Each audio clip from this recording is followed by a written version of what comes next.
Hello and welcome to UPSC Prep.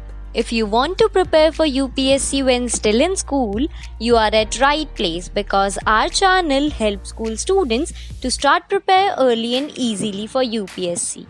To prepare for UPSC, it is important that one must make their own timetable, solve previous year question papers, make reading newspaper and revision a habit, practice sample papers, and choose their optional subject for mains wisely. We'll discuss more about it in upcoming videos. Friends, preparing from early stage will never hurt you. In fact, it will help you succeed just like most toppers who were determined to serve the nation and started their preparation to crack exam at earliest. One of them is Mr. Anurag Jain. He secured impressive 24th rank in UPSC Air 2018 in just second attempt. So, no need to wait. Let's get started. Today, we'll cover 4 topics of UPSC syllabus from today's news articles. Our first topic is Quartzite. Recently published, the Global Quartzite Market Research Report revealed the impact of COVID-19 on the quartzite market across the globe, including raw material analysis, manufacturing cost and process analysis, and market challenges. Now, we must understand what is quartzite. See, quartzite is a non-foliated metamorphic rock that indicates it doesn't have layers. It is composed almost entirely of quartz and is usually white to grey in color, which is found in folded mountain ranges throughout the world. It is one of the most durable and chemically resistant rocks found at Earth's surface and thus is mostly used in construction, manufacturing, architecture, and decorative arts. You must have read about it in chapter 2 of your class 7th geography textbooks. Now, let's solve related prelims previous year question from 2001.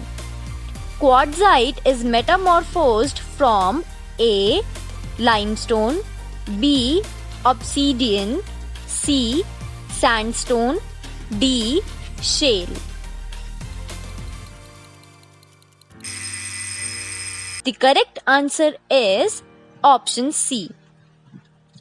Our next topic is democracy. Recently, a political scientist, David Stasavage, has written a book, The Decline and Rise of Democracy, exploring the transition from early to modern democracy. Now, what do we understand by the term democracy? See, democracy is a form of government in which the rulers are elected by the people. It is most prevalent form of government across the world today that is characterized by free and fair elections where each adult citizen must have one vote and each vote must have one value. Also, a democracy must rule within limits set by constitutional law and citizens' rights. You must have read about it in chapter 2 of your class 9th political science textbooks. Now, let's solve related prelims previous year question from 2017. Democracy's superior virtue lies in the fact that it calls into activity A. the intelligence and character of ordinary men and women, B. the methods for strengthening executive leadership, C. a superior individual with dynamism and vision, D. a band of dedication party workers. The correct answer is option A. See friends, it is easily recognizable by now that our channel provides information specifically for school students to help them start their preparation early. So, let's continue with our next topic, value added tax. Recently, prices of diesel hiked again by the oil marketing companies by 12 paise. However, the rates of petrol and diesel will differ from state to state depending on the incidence of value added tax. You must be wondering, what is value added tax?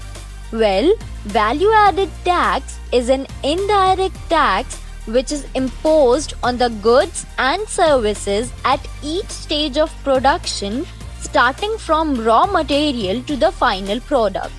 It is levied on the value additions at different stages of production and was introduced into the taxation system of India on 1st April 2005, replacing the sales tax in country. You must have read about it in chapter 2 of your class 12th macroeconomics textbooks. Now, let's solve related prelims previous year question from 2011. Which one of the following is not a feature of value added tax? A. It is multi-point destination based system of taxation. B. It is a tax levied on value addition at each stage of transaction in the production distribution chain. C. It is a tax on the consumption of goods and services and must ultimately be borne by the consumer. D. It is basically a subject of the central government and the state governments are only a facilitator for its successful implementation. The correct answer is option D. Our last topic for today is cellulose. Recent research from the University of Virginia School of Medicine reveals how plants make cellulose for strength and growth.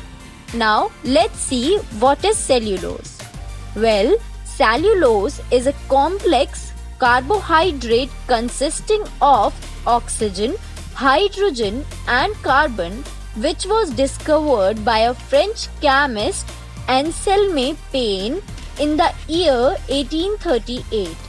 It is tasteless, water-soluble, biodegradable and has no odor or smell. It is used mainly in paperboard and paper production. Also, it can be broken down into glucose by treating with concentrated mineral acids in the presence of high temperature. You must have read about it in chapter 2 of your class 7 science textbooks. Now, let's solve related prelims previous year question from 1998. Which one of the following statements regarding starch and cellulose is not correct? A. Both of them are plant origin. B. Both of them are polymers. C. Both of them give color with iodine. D. Both of them are made up of glucose molecules. The correct answer is option C. And with this, today we just scored total 8 marks in India's one of the most prestigious exam. That was all for today. Thank you for watching. Please like, share and subscribe for more freshly brewed content.